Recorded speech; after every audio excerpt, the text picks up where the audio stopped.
Now, we've spent a lot of time this morning talking about trade and the situation on global trade, and what a number of the experts have been explaining is their concerns about China and what it means for China. Now, obviously, you've done a huge amount of work into this area. How bad could it get for China?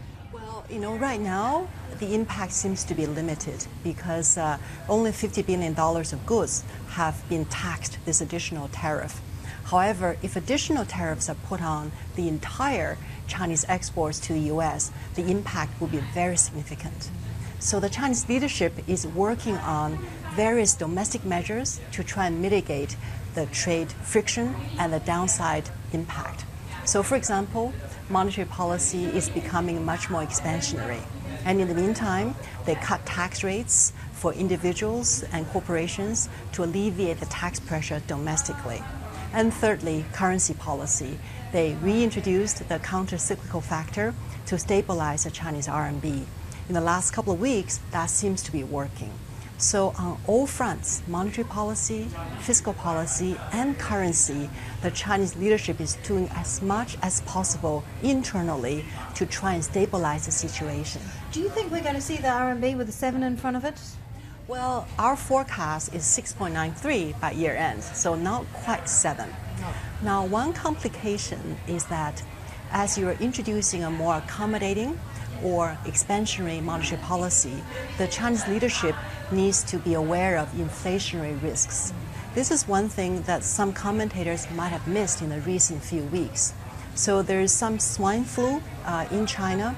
In the last several weeks, we've seen inflation, especially food prices, ticking up. In August, inflation was 2.3%, largely driven by inflation in the food items. Pork prices, chicken, electric prices are all up, right? So if this inflationary trend continues, that makes monetary policy a bit more complicated. How much loosening can they introduce when inflation is on the way up? Well, can you answer that question? I mean, how bad could this situation get? If we look back at history, and last time we had this same issue, inflation went up by 10%.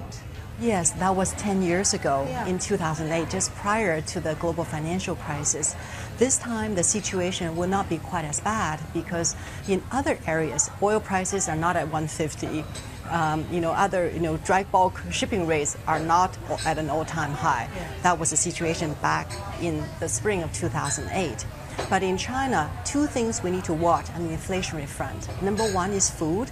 Number two is housing prices.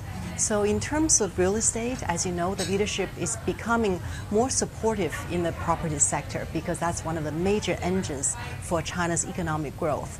But if you support the real estate sector, that means rising prices, but that could cause social tension. Again, there's a little bit of contradiction here, right?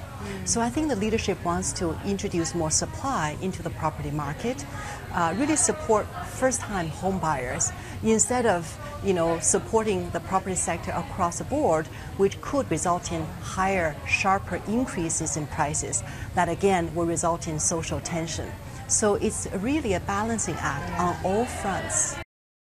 Hey everybody, it's Hadley Gamble from our new CNBC Middle East Bureau in Abu Dhabi. Thanks for stopping by. Now to watch more, you can try one of the videos that just popped up on your screen. And don't forget to subscribe.